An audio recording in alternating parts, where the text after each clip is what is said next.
The person, Steve Cochran, is sitting behind me. I gather he's on the next panel, but thank you, Mr. Chairman, for allowing me to introduce. And Chairman Barrasso, Ranking Member Carper, and other members, again, thank you for allowing me to introduce Steve Cochran, a dedicated Louisiana public servant. Steve has worked for many years in pursuit of a long-term solution that will restore and protect Louisiana's incredibly fragile coastal ecosystem.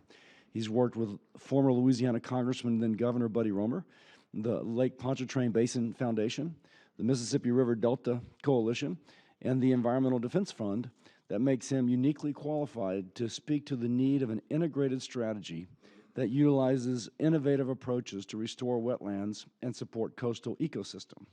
Now, coastal Louisiana is losing land as we speak.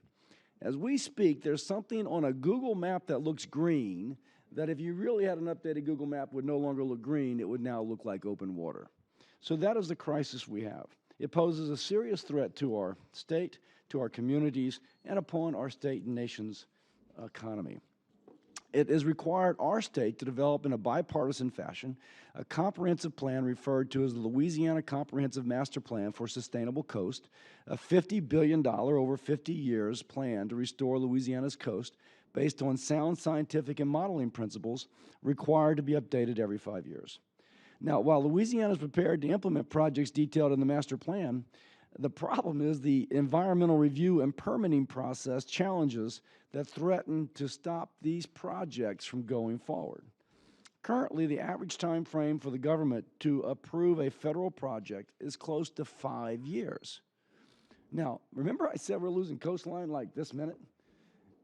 We get 5 years to permit something, and by that time, there's been dramatic change. This time frame is unacceptable given the magnitude of the threat to Louisiana's coastline.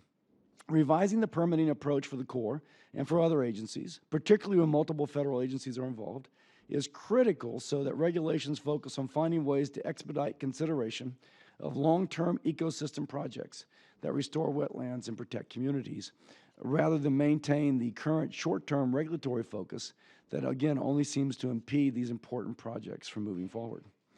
The Mid-Barataria Bay Sediment Diversion, a WRDA-authorized project south of New Orleans, offers a textbook example of the need to increase transparency and improve coordination between federal agencies. The diversion will take fresh water and sediment from the Mississippi into threatened wetlands on the western side of the river to build and sustain new and existing wetlands. Now, the existing regulatory hurdles in multiple federal agencies will likely lead to multi-year permitting delays for this and other large ecosystem restoration projects, resulting in the loss of more Louisiana coast. I look forward to working with this committee, the Restore the Mississippi River Delta Coalition, the Corps of Engineers, and other interested parties to update and modernize the federal permitting process in the next WRDA reauthorization bill so that we are better able to sustain coastal environments and communities in both Louisiana and across the nation. And I thank you for the opportunity to testify this morning to introduce Mr. Cochran. Thank you. Well, thank you very